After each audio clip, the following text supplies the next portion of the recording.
Since the start of this pandemic, about 9,000 Hoosiers have ended up in the hospital. And when they do, it can be a long stay. According to the Regan Streif Institute, the average length of a hospital stay here in Indiana is 24 days. If you end up in the ICU, the average stay is about 17 days. People who stay out of the ICU spend about 25 days in the hospital. Even when these patients check out, lots of them still face major challenges. Tonight, our Anne Marie Tiernan shows us a unique effort to help with the long recovery. We traveled to Camby and caught up with Brianna Singh during her work-from-home lunch break, a brief walk with her dog Hazel. Slow and steady. How are you feeling now? Oh, I feel good. I still get kind of tired. Heat affects me a lot more than it did before. Brianna is 32 and recovering from a very serious case of COVID-19. I was up to 100% on the ventilator, so I was not breathing at all on my own. And that there was nothing more they could do. They had no other options. It was just kind of a waiting game.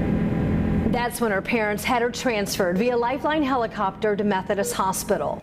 Now, Brianna doesn't remember it, but doctors tell us she spent 18 days in the intensive care unit on ECMO. This is the most aggressive form of life support that you can have. She certainly had very severe illness from COVID-19, and now she has to get all her strength back, and she has to basically come to terms with some of her other symptoms, and we're here to help her do that. Dr. Khan is referring to a now growing list of complications that we typically don't associate with the coronavirus. My balance is really bad. Like, I can't stand on one foot for longer than 1 to 2 seconds. Brianna told me she's losing hair. That impacts her confidence. She also has a blood clot, skin rashes, and more.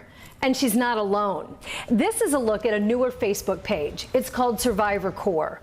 This is a grassroots effort by those who've had the coronavirus to educate, connect with each other and the medical community about what they're now experiencing weeks and months later. They call themselves long haulers. IU School of Medicine researcher Dr. Natalie Lambert surveyed this group and based on their response now reports a broader and longer impact of COVID-19. What's interesting about our study is that we found some symptoms that the CDC doesn't recognize yet.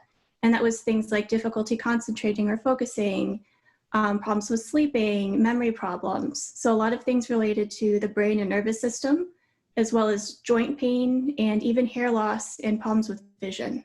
It's a long list that requires a handful of specialists, and that's why IU Health created this.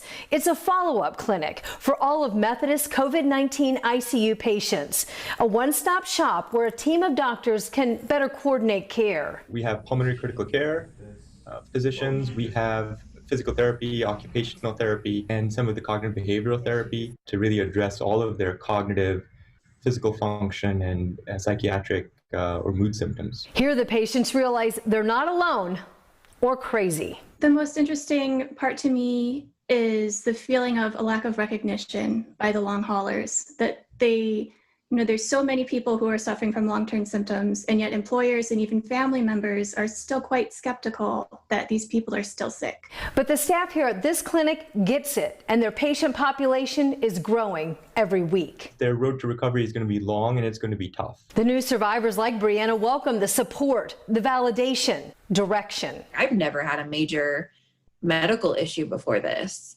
I don't know what needs to be done. Brianna says she's been told that her recovery could take a year or more, and she'll take it. I'm glad I'm alive. It was bad. It was